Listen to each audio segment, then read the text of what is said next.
ಜೈ ಭೀಮ್ ಅಂದ್ಗುಟ್ಲೇನೆ ಅದನ್ನೊಂದು ಪಂಗಡಕ್ಕೆ ಸೇರಿಸ್ಬಿಡೋದಿದೆಯಲ್ಲ, ಅದರಂತ ದುರಾದೃಷ್ಟ ಯಾವುದೂ ಇಲ್ಲ ಸರ್. ದರ್ಶನ್ ಸರ್ ಇಟ್ಕೊಂಡು ಫೈಟ್ ಮಾಡಿಲ್ಲ ನಾವು. ಇವಾಗ ಡಿಸೆಂಬರ್ ಒಂದು 3-4 ಸಿನಿಮಾ ರಿಲೀಸ್ ಆದ ಸರ್. ಸಿನಿಮಾ ಬರ್ತಿದ್ದಂಗೆನೆ ಬೆಂಕಿ ಹತ್ಕೊಂಡಿದೆ. ಯಾರೋ ಒಬ್ಬರು ಕೆಟ್ಟ ಹುಳುಗಳು ಬಿಟ್ರೆ ಇನ್ನು ಹಳ್ಳಿಗೆ ಹೋದ್ರೆ ಪಾಪ ಅವ್ನು ಅಲ್ಲೇ ನಿಂತ್ಕೊಂಡೆ ನೀರು ಕುಡಿತಾನೆ, ಅಲ್ಲೇ ಬಟ್ಲಿಟ್ಟು ವಾಶ್ ಮಾಡಿ ಹೋಗ್ತಾನೆ ಸರ್. ಬಿಜೆಪಿ, ಕಾಂಗ್ರೆಸ್, JDS, ಈ ಧರ್ಮ ಆ ಧರ್ಮ.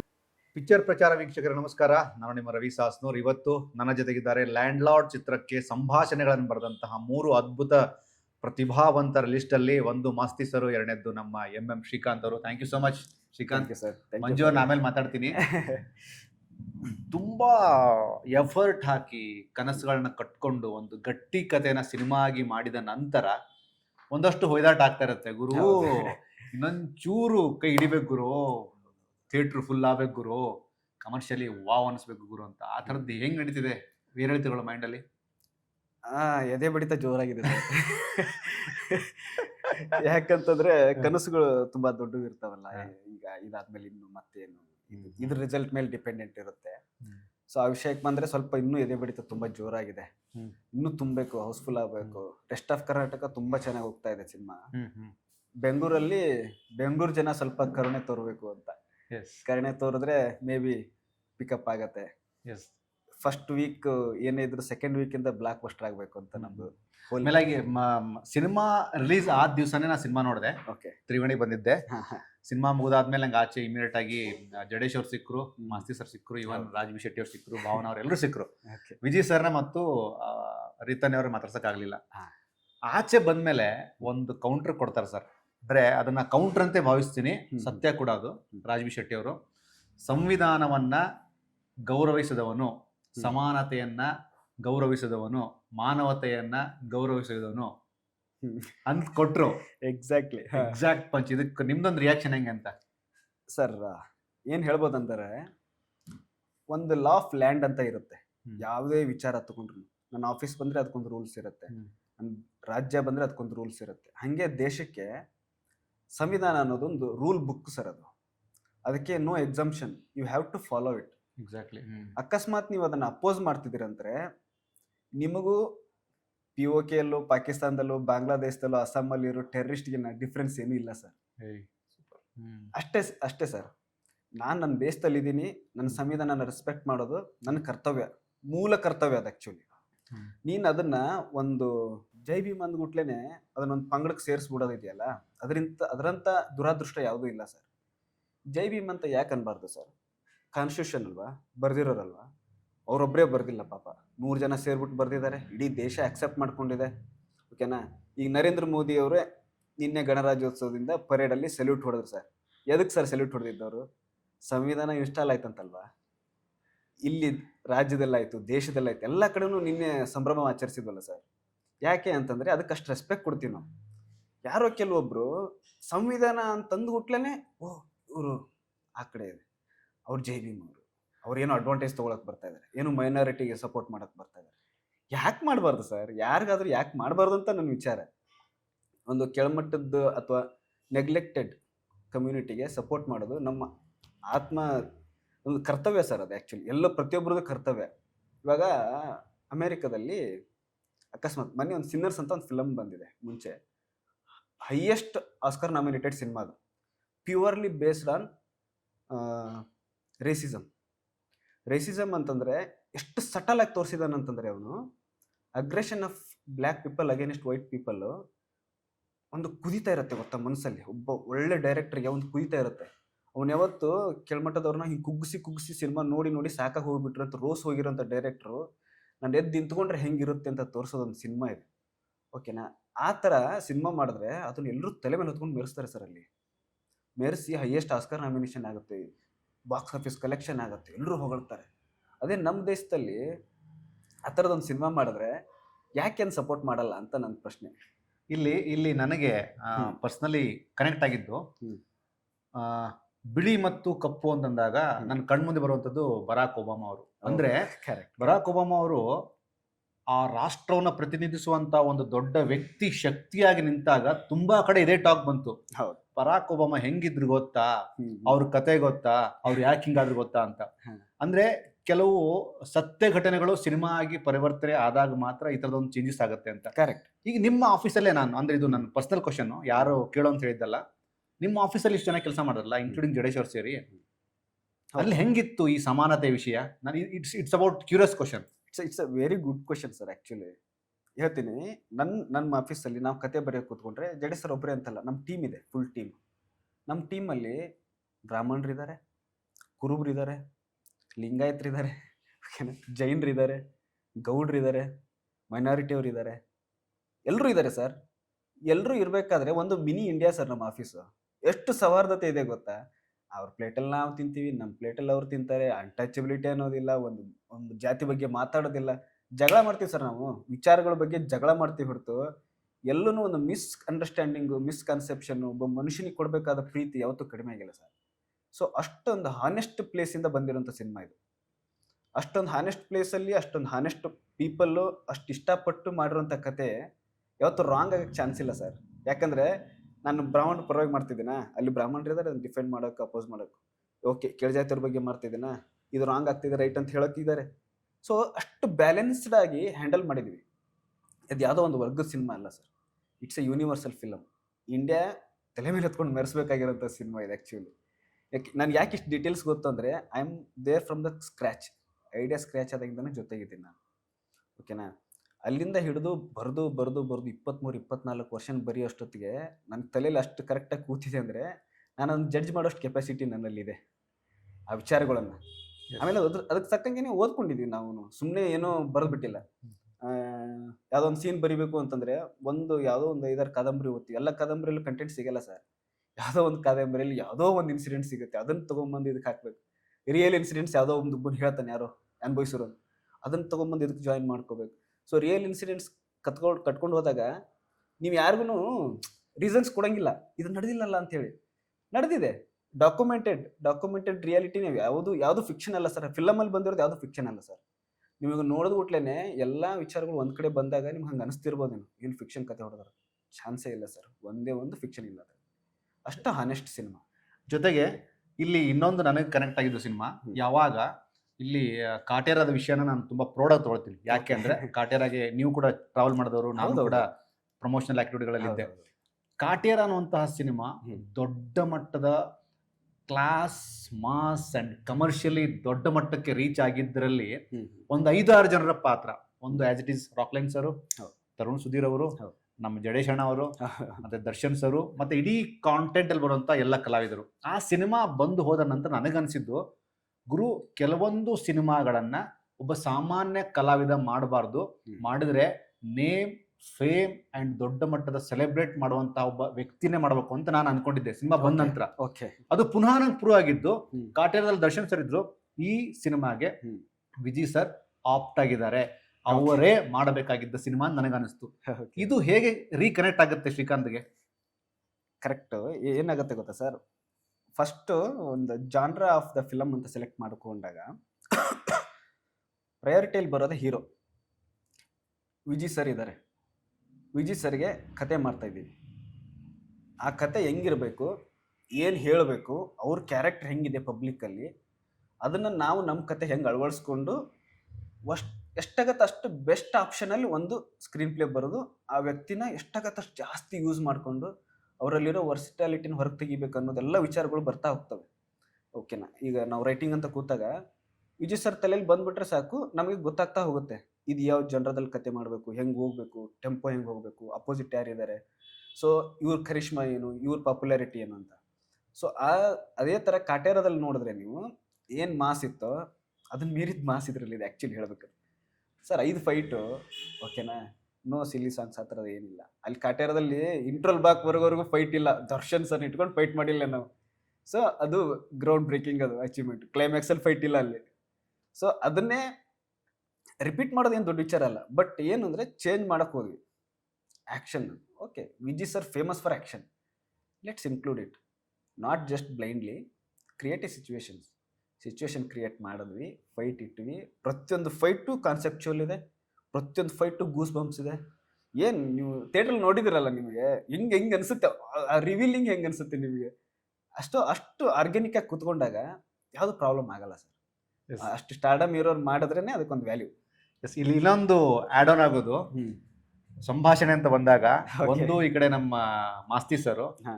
ಎರಡನೇದು ನೀವು ನಮ್ಮ ಉತ್ತರ ಕರ್ನಾಟಕದ ಹೆಮ್ಮೆಯ, ಅಂದ್ರೆ ನಾನು ಇದನ್ನ ಯಾಕೆ ಮೆನ್ಷನ್ ಮಾಡ್ತೀನಿ ಅಂದ್ರೆ, ತುಂಬಾ ಪ್ರತಿಭೆಯನ್ನ ತೋರಿಸ್ಕೊಳ್ಳೋದಕ್ಕೆ ಒಂದಷ್ಟು ವೇದಿಕೆಗಳಲ್ಲಿ ಒದ್ದಾಡುವಂತಹ ಕಾಲಘಟ್ಟದಲ್ಲಿ ಪ್ರತಿ ಸಲಿನೂ ನಾವು ಹೋರಾಟ ಮಾಡ್ತಿದ್ದೀವಿ. ಹೌದು. ನಾನು ಅದೇ ಭಾಗದನಾಗಿರೋದ್ರಿಂದ ಒಂದು ಒಂದು ಜಾಗವನ್ನ ಕ್ರಿಯೇಟ್ ಮಾಡ್ಕೊಂಡ ಗುರು ಅಂತ. ಹಾ. ಬಟ್ ಇಲ್ಲಿ ಜಡೇಶಣ್ಣ ಕೂಡ ನಾರ್ತ್ ಕರ್ನಾಟಕದ ಆಗಿರೋದ್ರಿಂದ, ಆಮೇಲೆ ವಿಜಯ್ ಸರ್ಗೆ ನಾರ್ತ್ ಕರ್ನಾಟಕ ಅಂದ್ರೆ ದೊಡ್ಡ ಹಬ್ಬ ಅದು ಫ್ಯಾನ್ಸ್ ಬಂದಾಗ. ಇಲ್ಲಿ ಡೈಲಾಗ್ಸ್ ಹೆಂಗ್ ಡಿವೈಡ್ ಮಾಡ್ಕೊಂಡ್ರಿ ಅಂತ, ಈ ಕಡೆ ನೋಡಿದ್ರೆ ಒಂದು ದೊಡ್ಡ ಅಪ್ರತಿಮ ಶಿಲೆ ಅದು ಮಾಸ್ತಿ ಸರ್. ಇಲ್ಲಿ ನೀವು ಬರವಣಿಗೆಯಲ್ಲಿ ತುಂಬಾ ಬ್ಯುಸಿ ಆಗಿ ಒಂದಷ್ಟು ಜಾಗ ಹುಡ್ಕೋತಾ ಇದ್ರೆ, ಆ ಕಡೆ ಕೋಲಾರ ಮಂಜು ಹೌದು. ಹೆಂಗ ಸ್ಪ್ಲಿಟ್ ಆಯ್ತು ಅಂತ ತುಂಬಾ ಸಂಕ್ಷಿಪ್ತ ಹೇಳಿದ್ದಾರೆ. ಎಕ್ಸಾಕ್ಟ್ಲಿ ಪ್ರೊಸೆಸ್ ನಡೆದಿದ್ದು ಹೇಳ್ಬಿಡ್ತೀನಿ ಸರ್. ಫಸ್ಟು ಸ್ಕ್ರಿಪ್ಟ್ ಆಗುತ್ತೆ, ಒನ್ ಲೈನ್ ಆಗುತ್ತೆ, ಫುಲ್ ಸ್ಕ್ರಿಪ್ಟು ಬರಿತೀವಿ. ರಿಪೀಟ್ ಬರೆದು ಸೀನ್ಗಳನ್ನ ಬರೆದು ನಮಗೆ ಕನ್ವಿನ್ಸ್ ಆಗಬೇಕಾದ ಸೀನು. ಅಲ್ಲಿವರೆಗೂ ನಾವೇ ಪೂರ್ತಿ ಡೈಲಾಗ್ಸ್ ಬರ್ತೀವಿ, ಕಂಟೆಂಟ್ ಬರ್ತೀವಿ. ಇದೇ ವಿಚಾರನ ಹೇಳಬೇಕು, ಇಷ್ಟೇ ಲೈನಲ್ಲೇ ಹೇಳಬೇಕು, ಹಿಂಗೆ ಹೇಳಬೇಕು ಅಂತೆಲ್ಲ ಬರೆದ್ಬಿಡ್ತೀವಿ A to Z. ಆ ಭಾಷೆಗೆ ನಾವು ತೊಂದರೆ ತಗೊಳ್ಳಲ್ಲ, ಕನ್ನಡ ಭಾಷೆ ಅಷ್ಟು ಬರಿತೀವಿ ಅಷ್ಟೇ, ಕನ್ನಡದಲ್ಲಿ ಬರಿತೀವಿ. ಆಮೇಲೆ ಅದನ್ನೆಲ್ಲ ಫಿಲ್ಟರ್ ಮಾಡಿ ಇಷ್ಟೇ ಬೇಕು ಸೀನ್ಗೆ, ಅದನ್ನು ಓದ್ಕೊಂಡು ಇದು ಓಕೆ ನನಗೆ, I can go for shoot. ಆವಾಗ ಅದನ್ನು ತೊಗೊಂಡೋಗಿ ಮಾಸ್ತಿ ಸರ್ ಕೊಡ್ತೀವಿ. ಓಕೆನಾ, ನಮ್ಮ ಹತ್ರ ಎಲ್ಲ ಓಕೆ ಆದಮೇಲೆ ಮಾಸ್ತಿ ಸರ್ ಕೊಡ್ತೀವಿ. ಮಾಸ್ತಿ ಸರ್ ನೋಡ್ತಾರೆ, ನೀಟಾಗಿ ನೋಡ್ಬಿಟ್ಟು ಇಲ್ಲಿ ಪಂಚ್ ಮಾಡ್ಬೋದಾ, ಇಲ್ಲಿ ಸಪ್ರೇಟ್ ಪಂಚ್ ಮಾಡ್ಬೋದು. ಅವರು ಆ್ಯಡ್ ಮಾಡ್ತಾರೆ, ಎಲ್ಲೋ ಅವ್ರಿಗೆ ಆ ವಿಷಯಗಳು ಗೊತ್ತಾಗುತ್ತೆ, ಅವ್ರಿಗೆ ಸೆನ್ಸ್ ಇದೆಯಲ್ಲ ಸಿನಿಮಾದು. ಇಲ್ಲಿ ಇನ್ನೊಂದು ಸ್ವಲ್ಪ ಆ್ಯಡ್ ಮಾಡ್ತೀನಿ, ಇನ್ನೊಂದು ಸ್ವಲ್ಪ ಎಕ್ಸ್ಟ್ರಾ ಹೇಳಿಸ್ತೀನಿ ಅಂತ. ನಿಮಗೆ ಎಕ್ಸ್ಟ್ರಾ ಪಂಚಸ್ ಗೊತ್ತಾಗುತ್ತೆ ಸಿನಿಮಾದಲ್ಲಿ ಮಾಸ್ತಿ ಸರ್ದು ಕ್ಯಾಲಿಬರಿ ಏನು ಅಂತ. ಸೊ ಆ ಥರ ಅವ್ರು ಆ್ಯಡ್ ಮಾಡಿಕೊಡ್ತಾರೆ. ಅದನ್ನು ನಾನು ಅವರು ಒಂದು 2-3 ಆಪ್ಷನ್ ಕೊಟ್ಟರೆ ನಾನು ಮತ್ತೆ ಆ ಸೀನಲ್ಲಿ ಅಳವಡಿಸ್ಕೊಂಡು ಬೇಕು ಬೇಡ ಎಲ್ಲ ತೆಗೆದು ಮಂಜುಗೆ ಕಳಿಸ್ತೀವಿ. ಮಂಜು ಅದನ್ನು ನೀಟಾಗಿ ಆ ಭಾಷೆಗೆ ಸ್ವಲ್ಪ ಸ್ಲ್ಯಾಂಗ್ ಕೊಟ್ಟು ಕೊಡ್ತಾರೆ. ಆಮೇಲೆ ಅವರೇ ಅದನ್ನ ಹ್ಯಾಂಡಲ್ ಮಾಡ್ತಾರೆ. ಅದಾದ್ಮೇಲೆ ನಾನು ಒಂದ್ಸಲ ಫೈನಲ್ ಮಾಡಿ ಸ್ಕ್ರಿಪ್ಟ್ ಮಾಡಿ ಕೊಟ್ಟರೆ ಅವ್ರು ಹ್ಯಾಂಡಲ್ ಮಾಡ್ತಾರೆ. ಆಮೇಲೆ ನಾವು ಆ್ಯಕ್ಟಿಂಗ್ ನೋಡ್ಕೊಳ್ಳೋದಷ್ಟೇ, ಪರ್ಫಾರ್ಮೆನ್ಸ್ ಏನಿದೆ ಸೀನ್ ಟು ಸೀನ್ ಅಂತ ನೋಡ್ಕೊಳ್ತಾ ಇರೋದಷ್ಟೇ. ಎಸ್, ಒಂದು ಗಟ್ಟಿಯಾದಂತಹ ಸಂದೇಶವನ್ನ ಸಿನಿಮಾದ ರೂಪಕ ಆಚೆ ತಂದಂತಹ ತಂಡದ ಒಂದು ಭಾಗವಾಗಿ, ಒಂದು ಒಳ್ಳೆ ಸಿನಿಮಾ, ತುಂಬಾ ಗಟ್ಟಿ ಕಂಟೆಂಟ್ ಇರುವಂತ ಸಿನಿಮಾ, ಅದನ್ನ ಈಗಾಗಲೇ ತುಂಬಾ ಜನ ನೋಡಬೇಕಾಗಿತ್ತು ಅನ್ನೋಂಥ ಮೈಂಡ್ ಸೆಟ್ ಅಲ್ಲಿ ಒಂದಷ್ಟು ಜನ ಅಂದ್ರೆ due to their busy schedule ನೋಡೋಕ್ಕಾಗಿಲ್ವೋ ಅಥವಾ ಆಮೇಲೆ ನೋಡಬೇಕು ಅನ್ನುವಂತಹ ಪಾಯಿಂಟು, ಇದೆಲ್ಲವನ್ನ ಹೊರತುಪಡಿಸಿ ಒಂದಷ್ಟು ಜನ ಸಿನಿಮಾ ನೋಡಬೇಕು ಅನ್ನೋ ಒಂದು ಪಾಯಿಂಟ್ ಆಫ್ ವ್ಯೂ, ಇಂಡಸ್ಟ್ರಿಯ ಪರವಾಗಿ ಅಥವಾ ಇಂಡಸ್ಟ್ರಿ ಒಂದು ಭಾಗವಾಗಿ ಜನರಲ್ ಆಗಿ ಏನು ಹೇಳಕ್ಕೆ ಇಷ್ಟಪಡ್ತೀರಿ ಸರ್? ನಮ್ಮ ಅದನ್ನ ಫೇಕ್ ಆಗಿ ಅಥವಾ ಇನ್ಆರ್ಗಾನಿಕ್ ಆಗಿ ಎಲ್ಲೂ ಪುಷ್ ಮಾಡಕ್ಕೆ ಹೋಗಿಲ್ಲ ಸರ್ ಸಿನಿಮಾನ. It has come from A honest place, it is A honest film. ಅದು ರಿಯಾಲಿಟಿ ತೋರಿಸುತ್ತೆ ಕನ್ನಡ ಇಂಡಸ್ಟ್ರಿ. ಇವಾಗ ಡಿಸೆಂಬರಲ್ಲೇ ಒಂದು 3-4 ಸಿನಿಮಾ ರಿಲೀಸ್ ಆದ ಸರ್. ಜನ ಡೀಸೆಂಟಾಗಿ ನೋಡಿದ್ರು, ಡೀಸೆಂಟಾಗಿ ಹೋಯಿತು, ಡೀಸೆಂಟ್ ರಿಟರ್ನ್ಸ್ ಎಲ್ಲ ಆಗೋಯ್ತು. ರಿವ್ಯೂಸು ಚೆನ್ನಾಗಿ ಓಕೆ ಅನ್ನಂಗೆ ಬಂತು, ಅದೆಲ್ಲ ಆಯಿತು. ಸೊ ಅದೇ ಥರದ ಹೀರೋ ವಿಜಯ್ ಸರ್. ಸಿನಿಮಾ ಬರ್ತಿದ್ದಂಗೆ ಬೆಂಕಿ ಹತ್ಕೊಂಡಿದೆ. ಸೋಷಿಯಲ್ ಮೀಡಿಯಾದಲ್ಲಾಯಿತು, ಫೇಸ್ಬುಕ್ಕಲ್ಲಾಯಿತು, ಎಲ್ಲ ಕಡೆ ಬೆಂಕಿ ಸರ್. ನೋಡಿದ ಪ್ರತಿ 100%ಅಲ್ಲಿ ಯಾರೋ ಒಬ್ಬರು ಕೆಟ್ಟ ಹುಳುಗಳು ಬಿಟ್ಟರೆ, ಅಂದರೆ ಸಮಾಜ ವಿರೋಧಿ ಮೈಂಡ್ಸೆಟ್ ಇರೋರು ಬಿಟ್ಟರೆ ಉಳಿದವರು ಯಾರು ಪ್ಯಾನ್ ಮಾಡಿಲ್ಲ ಸರ್ ಸಿನಿಮಾನ. ಎಲ್ಲರೂ ಹೆಂಗೆ ಅಂದರೆ ಅವ್ರ ಕಣ್ಣಲ್ಲಿ ಕಾಣಿಸುತ್ತೆ, ನೀವು ರಿವ್ಯೂಸ್ ಹೇಳ್ತಿರ್ತಾರಲ್ಲ, ಬಂದು ಗೊತ್ತಾಗುತ್ತೆ ಅವ್ರು ಫೇಕಾಗಿ ಹೇಳ್ತಿದ್ದಾರೆ, ರಿಯಲ್ಲಾಗಿ ಹೇಳ್ತಿದ್ದಾರೆ ಅಂತ ಹೇಳಿ. ಸೊ ಅಷ್ಟು ಹಾನೆಸ್ಟಾಗಿ ಎಲ್ಲರೂ ಅವ್ರವರೇ ಪ್ರಮೋಷನ್ ಮಾಡ್ತಾ ಇದ್ದಾರೆ ಸರ್. ಎಷ್ಟೋ ವರ್ಷದಿಂದ 30 ವರ್ಷದಿಂದ ಪಾಪ ಒಬ್ಬರು ರೈಟ್ರು, ಅವ್ರು 30 ವರ್ಷದಿಂದ ಸಿನಿಮಾ ನೋಡದೇ ಇರೋರು ಸಿನಿಮಾ ನೋಡ್ಬಿಟ್ಟು ರೈಟಿಂಗಲ್ಲಿ ಬರೆದು ಹೇಳ್ತಾರೆ ಅಂದರೆ ಅದ್ರ ವ್ಯಾಲ್ಯೂ ಎಷ್ಟಿದೆ ಅಂತ, ಅಂದರೆ ಎಷ್ಟು ಕನೆಕ್ಟ್ ಆಗ್ತಿದೆ ಜನರಿಗೆ. ಬಟ್ ಅದನ್ನ ಒಂದು ವರ್ಗದವರು ಅಂತ ಬಿಂಬಿಸೋ ಪ್ರಯತ್ನ ಆಗಬಾರ್ದು. ಅದನ್ನ ಬಿಟ್ಟರೆ ಈ ಸಿನಿಮಾನ ನೋಡಿ ಸುಮ್ಮನೆ ಕೂತ್ಕೋತಾರಲ್ಲ, that is the most dangerous thing. ಯಾಕಂದರೆ ಸಮಾಜದಲ್ಲಿ ನಡೆಯುವಂಥ ಕೆಟ್ಟ ಪದ್ಧತಿಗಳು ಯಾವತ್ತೂ ಕೆಟ್ಟವರು ಕೆಟ್ಟತನ ಮಾಡೋದ್ರಿಂದ ಆಗಲ್ಲ ಸರ್. ಒಳ್ಳೆಯವರು ಅದನ್ನ ನೋಡಿ ಸುಮ್ಮನೆ ಇರ್ತಾರೆ ಗೊತ್ತಾ, ಅದರಿಂದ ಪ್ರಾಬ್ಲಮ್ ಆಗುತ್ತೆ. ಇವಾಗ ಒಂದು ವಿಚಾರ ಹೇಳ್ತಿದ್ದೀನಿ ಅಂತಂದರೆ, ಪ್ರೆಸೆಂಟಲ್ಲಿ ನಡೀತಾ ಇರೋ ಪ್ರಸ್ತುತ ಕಥೆನೇ ಇದೆ ಆ್ಯಕ್ಚುಲಿ. ನಾವೇನು ಮಂಗಳಯಾನಕ್ಕೆ ಹೋಗ್ಬಿಟ್ಟಿದ್ದೀವಿ ಅಂತ ಹೇಳ್ಬಿಟ್ಟು ಇಲ್ಲಿ ನಮ್ಮ ಹಳ್ಳಿಗಳೆಲ್ಲ ಸೂಪರ್ ಸಿಟಿ ಆಗಿ ಸಿಂಗಾಪುರ್ ಏನಾಗಿಲ್ಲ ಸರ್. ಇನ್ನೂ ಹಳ್ಳಿಗೆ ಹೋದರೆ ಪಾಪ ಅವ್ನು ಅಲ್ಲೇ ನಿಂತ್ಕೊಂಡು ನೀರು ಕುಡಿತಾನೆ, ಅಲ್ಲೇ ಬಟ್ಲಿಟ್ಟು ವಾಶ್ ಮಾಡಿ ಹೋಗ್ತಾನೆ ಸರ್. ನನ್ನ ರಿಲೇಟಿವ್ಸೇ ಹೇಳ್ತಾರೆ, ನಾನು ಒಂದು 5 ಜನ ನಮ್ಮ ಅತ್ತೆಯವ್ರನ್ನ ಬಂದಿದ್ರು ಸಿನಿಮಾ ನೋಡೋಕ್ಕೆ. ಅವರೆಲ್ಲರೂ ನೋಡ್ಬಿಟ್ಟು ಕಣ್ಣೀರು ಹಾಕಿ ಹೇಳಿದ್ರು ಅವರು, ಸರ್ ನಮ್ಮ ಊರಲ್ಲಿ ಹಿಂಗೆ ಇನ್ನೂ ನಡೀತಾ ಇದೆ ಅಂತ ಹೇಳ್ಬಿಟ್ಟು. ಸೊ ಅಷ್ಟು ಇದೆ ಇನ್ನೂ ಅಂತ ತಿಳಿಸೋದು ನಮ್ಮ ಜವಾಬ್ದಾರಿ ಅಲ್ವಾ? ಓಕೆ, ಗೊತ್ತಿಲ್ಲದೆ ಇರೋರು ತಿಳಿಸ್ತಿದ್ವಿ, ಗೊತ್ತಿರೋರಿಗೆ ಒಂದು ಕನ್ನಡಿ ಹಿಡಿತಾ ಇದೀವಿ ನಾವು. ನೋಡಿ ಸರ್, ಇದು ತಪ್ಪು, ನಿಮಗೆ ಇಷ್ಟು ದಿನದಿಂದ ಅವ್ರನ್ನ ಹಿಂಸೆ ಮಾಡ್ಕೊಂಡೇ ಬಂದಿದ್ದೀವಿ ಅಂದರೆ ನಿಮ್ಗೊಂದು ಗಿಲ್ಟ್ ಫೀಲ್ ಇರಬೇಕು. ಅವ್ರಿಗೊಂದು ಸ್ಥಾನಮಾನ ಸಿಗ್ತಿದೆ ಅಂತಂದರೆ ಅದು ಖುಷಿ ಇರ್ಬೇಕು ಮನುಷ್ಯನಿಗೆ. ಅದಕ್ಕೆ ಈರ್ಷ್ಯೆ ಪಟ್ಕೋಬಾರ್ದು ಮನುಷ್ಯ ಯಾವತ್ತೂ. ಯಾಕಂದರೆ ಅವ್ರು ನಿಮ್ಮ ಲೆವೆಲ್ಗೆ ಬಂದಿಲ್ಲ ಇನ್ನೂ. ಬಂದಾದ ಮೇಲೆ ನೀವು ಹೇಳಿ, ಓಕೆನಾ, ಅವಾಗ ಅದು ರಿಸರ್ವೇಷನ್ನು ತೆಗಿತಾರೆ, ಅದೆಲ್ಲ ಸಮಾನತೆ ಬರುತ್ತೆ. ಹೋರಾಡ್ತಾ ಇರೋದೇ ಸಮಾನತೆಗೋಸ್ಕರ. ಇನ್ನೂ ಸಮಾನತೆ ಬಂದಿಲ್ಲ ಅಂದರೆ ಹೋರಾಟ ಯಾಕೆ ಸರ್ ನಿಲ್ಲಿಸ್ಬೇಕು ಅಲ್ವಾ? ಸೊ ಅದು ಹೇಳ್ಬೇಕು. ನಾವು ಸಪೋರ್ಟ್ ಮಾಡ್ಬೇಕು ಅದಕ್ಕೆ, ನಾವು ಅಪೋಸ್ ಮಾಡ್ಬಾರ್ದು ಯಾವತ್ತೂ. ಓಕೆನಾ, ಅಷ್ಟು ಮಾಡಿದ್ರೆ ಆ್ಯಸ್ ಎ ಸೊಸೈಟಿ ನಾವು ಇಂಡಿಯಾ ಗ್ರೋತ್ ಆಗೋದು ಅದರಿಂದಾನೇ ತಾನೆ. ಇನ್ನೇನಾಗುತ್ತೆ ಸರ್? ಪ್ರತಿಯೊಬ್ಬ ಮನುಷ್ಯ ಚೇಂಜ್ ಆದಾಗಲೇ ಚೇಂಜ್ ಬರೋಕ್ಕೆ ಸಾಧ್ಯ. ಯಾವುದೋ ಗೌರ್ಮೆಂಟ್ ರೂಲ್ಸ್ ಮಾಡ್ತಂತ ಯಾವತ್ತೂ ಆಗಲ್ಲ ಸರ್. ಅನ್ಟಚಬಿಲಿಟಿ ಅಗೇನೆಸ್ಟ್ ಎಷ್ಟು ಸಾವಿರ ರೂಲ್ಸ್ ಇದೆ, ಓಕೆನಾ, ಅದು ಇಂಪ್ಲಿಮೆಂಟ್ ಮಾಡೋದ್ರಿಂದ ಆಗಲ್ಲ. ಮನುಷ್ಯ ತಾನು ತಿಳ್ಕೊಂಡು ತಾನು ಬಿಡೋದ್ರಿಂದ. ನಮ್ಮ ಮನೇಲೆ ಪಾಪ ಎಲ್ಲ ಜಾತಿಯವರು ಒಳಗಡೆ ಬರ್ತಾರೆ, ಎಲ್ಲರೂ ಫ್ರೆಂಡ್ಸ್ ಥರ ಇರ್ತೀವಿ, ಎಲ್ಲ ಊಟ ಮಾಡ್ತೀವಿ, ಎಲ್ಲ ನಡೀತದೆ, ಓಕೆನಾ. ಈ ಮೆಂಟಾಲಿಟಿನ ನಮ್ಮ ಮಕ್ಕಳಿಗೂ ನಾವು ಕಲಿಸ್ಕೊಡ್ಬೇಕಲ್ವ. ಅದನ್ನು ನಾವು ಅಪೋಸಿಟ್ ಮಾಡಿಬಿಟ್ಟು ಅದು ಹಾಗೆ ಇವ್ರು ಹಾಗೆ ಅದನ್ನೊಂದು ಕ್ಯಾಟಗರಿ ಅಂತ ಡಿಸೈಡ್ ಮಾಡಿಬಿಟ್ರೆ ನಮ್ಮ ಸಾಮಾಜಿಕವಾಗಿ ನಾವೇನು ಡೆವಲಪ್ ಆಗ್ತಾ ಇದ್ದೀವಿ? ಇನ್ನೂ ಯಾವುದೋ ಓವೇರನ್ ಕಾಲಕ್ಕೆ ಹೋಗ್ತಾ ಇದೀವಿ ಅಷ್ಟೇ. ಅದೊಂದು ಇನ್ಸಿಡೆಂಟ್ ನೆನಪಿದೆ ನನಗೆ. ಏನಂದರೆ, ಬ್ರಿಟಿಷರ ಕಾಲದಲ್ಲಿ ವರ್ಷ ಪರೇಡ್ ನಡೀತಾ ಇತ್ತಂತೆ ಡೆಲ್ಲಿಯಲ್ಲಿ. ಅರೌಂಡ್ 500 ಪ್ರಿನ್ಸ್ಲಿ ಸ್ಟೇಟ್ಸ್ ಇತ್ತು ಇಂಡಿಯಾದಲ್ಲಿ. 500 ಜನ ರಾಜರನ್ನು ಕರೆಸ್ತಾ ಇದ್ರಂತವ್ರು. ಕರೆಸ್ಬಿಟ್ಟು ಅವ್ರು ಏನು ಮಾಡ್ಬೇಕಾಗಿತ್ತಂದರೆ, ಬ್ರಿಟಿಷ್ ರಾಜನ ಮುಂದೆ ಹೋಗಬೇಕು, ತಲೆ ತಗ್ಗಿಸ್ಬೇಕು, ತಿರ್ಗಂಗಿಲ್ಲ, ಹಾಗೆ ಸ್ಟ್ರೇಟ್ ಹಿಂದೆ ಬರಬೇಕು, ಮತ್ತೆ ತಲೆ ತಗ್ಗಿಸ್ಬೇಕು, ಹಾಗೆ ಹೋಗಬೇಕು. ಈ ಪದ್ಧತಿ ರಾಜರಿಗೆ ಮಾಡಿದ್ದವರು ಬ್ರಿಟಿಷರು, ಓಕೆನಾ. ಈ ರಾಜರು ಅವ್ರ ಜನರಿಗೆ ಮಾಡಿರೋರು. ಸೊ ಅವ್ರಿಗೂ ಇವ್ರಿಗೂ ಡಿಫ್ರೆನ್ಸ್ ಏನಾಯ್ತು ಹಾಗಾದ್ರೆ? ಓಕೆನಾ, ಆ ಮೆಂಟ್ಯಾಲಿಟಿ ಸರ್. ಅವ್ನು ರಾಜ ಇರ್ಬೋದು, ಇವ್ನು ಜಮೀನ್ದಾರ ಇರ್ಬೋದು, ನೀನು ಆಫೀಸಲ್ಲಿ ನೀನು ಹೆಡ್ ಇರ್ಬೋದು, ಬಟ್ ಆ ಮೆಂಟ್ಯಾಲಿಟಿ ಮಾತಾಡುತ್ತೆ ಮನುಷ್ಯನ ಬಗ್ಗೆ. ಅದು ಹೋಗಬೇಕು. ನಮ್ಮ ಇಂಡಿಯನ್ಸಲ್ಲಿ ಹಿಪೋಕ್ರಸಿ ಇದೆ ಗೊತ್ತಾ, ಮನುಷ್ಯನ ನಾನು ದೊಡ್ಡವನು ಅನ್ನೋದು. ಅದು ಯಾವತ್ತು ತುಂಬ ರಾಂಗ್. ಅದು ಇರಬಾರ್ದು ಸರ್. ಎಲ್ಲರೂ ಈಕ್ವಾಲಿಟಿಯಾಗಿ ನೋಡಲ್ಲ. ಏನು ಪ್ರಾಬ್ಲಮ್ ಏನಿದೆ ಈಕ್ವಲಾಗಿ ನೋಡೋಕ್ಕೆ? ಟ್ಯಾಲೆಂಟು ಅವ್ರವ್ರು ಪಡ್ಕೊಂಡ್ಬಂದಿರುತ್ತೆ, ಅವ್ರವ್ರ ಪ್ಲೇಸಲ್ಲಿ ಅವ್ರು ನಿಂತಿರ್ತಾರೆ. ಇನ್ನು treat them as A human being. ಸಿನಿಮಾದಲ್ಲಿ ಹೇಳೋದೇ ಫಸ್ಟ್ ಪಾಯಿಂಟ್ ಅದೇನೆ. ಮನುಷ್ಯನಿಗೆ ಸಿಗ್ಬೇಕಾದ ಮನುಷ್ಯತ್ವ, ಕೆಲ್ಸಕ್ಕೆ ತಕ್ಕದ ಕಾಸು ಸಿಕ್ಕರೆ ಎಲ್ಲಿ ಬೇಕಾದ್ರೂ ಬಂದು ದುಡಿತೀವಿ ಅಂತ. ಆ ಡೈಲಾಗ್ ಬರ್ದಾಗ ನನಗೆ ಗೂಸ್ ಬಂಪ್ಸ್ ಬಂದಿತ್ತು ಗೊತ್ತಾ. ಅದಂದ್ರೆ ಕೂಲಿಯವ್ರ ಬಗ್ಗೆ ಒಂದು ಡೈಲಾಗ್ ಇದೆ ಗೊತ್ತಾ ನಿಮಗೆ? ಒಂದು ಇಷ್ಟು ದೊಡ್ಡ ಡೈಲಾಗ್ ಇದೆ, ಅವನಿಲ್ಲ ಅಂದ್ರೆ ಏನೇನಾಗುತ್ತೆ ಅಂತ. ಒಂದು ಫುಲ್ ಡೇ ರಿಸರ್ಚ್ ಆಗಿತ್ತು ನನಗೆ. ನಾನು ಅದ್ರ ಸಲುವಾಗಿ ಕೋಫಿ ಅನ್ನಾನ್ ಹಿಡ್ಕೊಂಡು, ಮಾರ್ಟಿನ್ ಲೂಥರ್ ಕಿಂಗ್ ಹಿಡ್ಕೊಂಡು, ಈ ಕಡೆ ಯಾರೋ ಇಂಡೋನೇಷಿಯನ್ ಒಬ್ಬರು ಹೋರಾಟಗಾರ ಇದ್ದಾರೆ ಅವ್ರದ್ದು ಹಿಡ್ಕೊಂಡು, ಈ ಕಡೆ ಕೆಳಗಡೆ ಎಲ್ಲ ಅಂದರೆ ಈ ಜಾತಿ ಸಲ ಹೊಡೆದಾಡಿರೋಂಥ ಎಲ್ಲ ಮೇನ್ ಲೀಡರ್ಸ್ ಎಲ್ಲ ಎತ್ಕೊಂಡ್ಬಂದಿದ್ದೆ. ಕಂಟೆಂಟ್ ಎತ್ಕೊಂಡ್ಬಂದು ಬಂದು ಬಂದು ಬಂದು ಅಷ್ಟು ಹಾಕಿ ಒಂದು 2 ಪೇಜ್ ಬರೆದು ಅದನ್ನು ಕ್ರಿಸ್ಪ್ ಮಾಡ್ತಾ 4 ಲೈನಿಗೆ ತಂದಿಟ್ಕೊಂಡೆ. ಈ ವಿಚಾರ ಹೇಳಬೇಕು. This is what I want to tell. ಆ ಒಂದು ಡೈಲಾಗ್ ಒಂದು ದಿನ ವೇಸ್ಟ್ ಮಾಡಿದ್ದೀನಿ ನಾನು. ಸೊ ಆ ಡೆಪ್ತ್ ಇದೆಯಲ್ಲ, ಅದು ಸುಮ್ಮನೆ ಬರಲ್ಲ ಸರ್. ನೀನು ಎಲ್ಲಿ ಹುಡುಕಿದ್ರೆ ಏನು ಸಿಗುತ್ತೆ ಅಂತ ಗೊತ್ತಿದ್ರೆ ತಾನೇ ನಿನ್ಗೆ ಆ ವಿಚಾರಗಳನ್ನ ಹೇಳೋಕ್ಕಾಗೋದು. ಸೊ ಆ ವಿಚಾರಗಳನ್ನ ಹೇಳ್ತಿದ್ದೀವಿ ಅಂತಂದರೆ ಸುಮ್ಮನೆ ನಾವೇನು ಹೇಳೋಕ್ಕಂತ ಇಲ್ಲ, ಅದು ತಿಳಿಸ್ಬೇಕಾದ್ರೆ ನೆಸೆಸಿಟಿ ಇದೆ. ಎಸ್ ಶ್ರೀಕಾಂತ್, ನನಗೆ ನಿಮ್ಮ ಜೊತೆ ಮಾತಾಡ್ತಾ ತುಂಬಾ ಪರಿಪಕ್ವವಾದಂತಹ ಒಬ್ಬ ರೈಟ್ರು. ಓಕೆ, ಮುಂದಿನ ತಲೆಮಾರಿಗೆ ಮಾಸ್ತಿಯವ್ರನ್ನ ಬಿಂಬಿಸಬಲ್ಲದಂತ ಒಬ್ಬ ರೈಟ್ ಅಂತ ತುಂಬಾ ಪ್ರೀತಿಯಿಂದ ನಾನು ಸರ್ ನಿಮ್ಮ ಹೆಸರು ತಗೋತಾ ಇದ್ದೀನಿ. ಛಾಯೆ ಕಾಣಿಸ್ತಿದೆ ಶ್ರೀಕಾಂತ್ ಅಲ್ಲಿ, ಜಡೇಶ್ ಅಣ್ಣನ ಛಾಯೆ ಕಾಣಿಸ್ತಿದೆ. ಬಹಳ ಖುಷಿ ಆಯ್ತು ಶ್ರೀಕಾಂತ್, ಮನಸ್ಸು ಬಿಚ್ಚಿ ಮಾತಾಡಿದ್ರೆ. ಮೇಲೆ ಇಂಥ ಸಿನಿಮಾಗಳಿಗೋಸ್ಕರ ನಾವೆಲ್ಲರೂ ತುಂಬಾ ಸಮಾನ ಮನಸ್ಕರದಿಂದ ಸಿನಿಮಾಗೆ ನಾವು ಕೆಲಸ ಮಾಡಬೇಕು. Thank you so much. ತುಂಬಾ ದೊಡ್ಡ ಮಟ್ಟದ ಗೆಲುವು ನಿಮಗೆ ಈ ಸಿನಿಮಾದಿಂದ ಸಿಗಲಿ, ಮತ್ತಷ್ಟು ಸಿನಿಮಾಗಳು ನಿಮ್ಮ ಬತ್ತಳಿಕೆಯಲ್ಲಿ ಬರ್ತವೆ ಸರ್. ಫೈನಲ್ ವರ್ಡ್ ಏನು ಹೇಳ್ತೀರಾ ಆಡಿಯನ್ಸ್ಗೆ? ಆಡಿಯನ್ಸ್ಗೆ ಹೇಳ್ಬೇಕಾಗಿರೋದು ಒಂದೇನೆ ಸರ್. ಸಿನಿಮಾ ಅನ್ನೋದು ಒಂದು ಆರ್ಟು ಸರ್, ಓಕೆನಾ. ಅದನ್ನು ಯಾವುದೋ ಜಾತಿ ಪರ್ಸ್ಪೆಕ್ಟಿವ್ ತೊಗೊಂಡ್ಬಂದ್ಬಿಟ್ಟು, ಧರ್ಮದ ಪರ್ಸ್ಪೆಕ್ಟಿವ್ ತೊಗೊಂಡ್ಬಂದ್ಬಿಟ್ಟು, ನಾನಿರೋಂಥ ಸೊಸೈಟಿನ ಪರ್ಸ್ಪೆಕ್ಟಿವ್ ತೊಗೊಂಡ್ಬಂದ್ಬಿಟ್ಟು ಡಿಫ್ರೆನ್ಷಿಯೇಟ್ ಮಾಡೋಕ್ಕೆ ಹೋಗ್ಬೇಡಿ. ಈ ಥರದ ಸಿನಿಮಾ ಗೆಲ್ಸಿದ್ರೆ ಏನೋ ಮುಂದೆ ಇದೇ ಥರದ್ದು ಬಿಗ್ ಬಜೆಟ್ ಸಿನಿಮಾ ಮಾಡ್ಬೋದು. ನೀವು ಇದು ನಮ್ಗೆ ಸಪೋರ್ಟ್ ಮಾಡಲಿಲ್ಲ ಅಂತಂದರೆ ಆಬ್ವಿಯಸ್ಲಿ ನಮ್ಮದು ಕಟ್ ಡೌನ್ ಆಗುತ್ತೆ production budget. So production budget cut down ಆದರೆ ಮೇಕಿಂಗ್ ಕ್ವಾಲಿಟಿ ಕಡಿಮೆ ಆಗುತ್ತೆ. ಇದು ಆಗಬಾರ್ದು ಸರ್.